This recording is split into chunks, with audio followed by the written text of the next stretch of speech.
When are you going to address the Oregon land use rules that have drawn a little Berlin Wall around all of our cities saying you cannot build on any of this cheap vacant land? You can only build on the very expensive land inside this wall.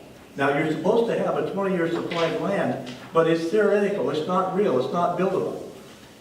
And not only that, you're jamming people into high density, you're destroying the character of our neighborhoods with this restriction, and you're making intolerable traffic congestion because you're putting all these new people on the same roads.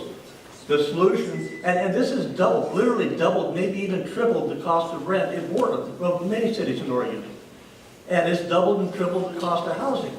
All you got to do is free up more land to build on, and that will make the problem go away. We did not have this problem before the urban growth boundary, before we built out to the urban growth boundary. Thank you. Thank you for bringing up supply.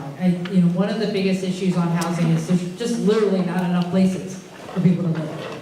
We have people moving here. We didn't build enough in the recession or right after the recession. I would disagree that I think it's the fault of the urban growth boundary. We have not stayed true to our land use goals that we have established. When we set up the urban growth boundary and our land use laws in the state, there have been and there are supposed to be specific goals about providing an adequate supply of housing. It hasn't been taken as seriously as it should. We had a bill last session to say, let's streamline how things can get built. Let's make sure design review doesn't get in the way. Let's make sure you can build an ADU in a community. I would have liked to have gone even further and said, if it's zone residential, that's duplexes and small cottage apartments. I support more density. I support the urban growth boundary. I think we can have both. Portland is the most difficult place to build in the state.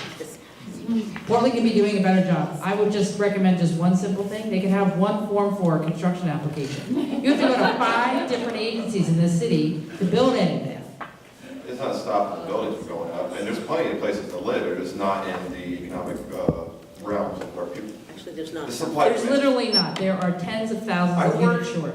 Tens of thousands of units short. There's 4 condo buildings that have been for lease, buildings or rooms and or whatever, apartments, condos for lease for 4 years. Not affordable though. Yeah. There has been a lot of that's speculative development. So what people have decided to build are things that most people can't afford to live in. And that's what I'm saying. There's plenty of places to live. They're just not affordable. And you can't build. Even if all those places were, I do think we have those places, but I think if there were even all of those were rented and affordable, we'd still have a unit per unit.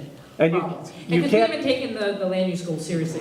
Yeah, you can't build affordable housing on unaffordable land either. And in my neighborhood, land is about $3 or $4 million an acre. And I think that probably applies around here too.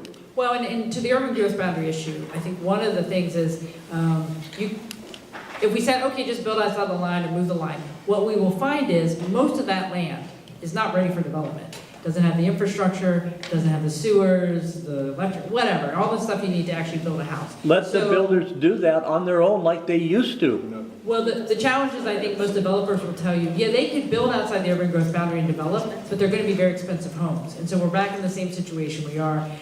We're going to need to build smarter and denser within the urban growth boundary, and I think have a more accurate assessment of what our current supply is. And I would agree that I think we've had aspirational goals and they haven't been very real.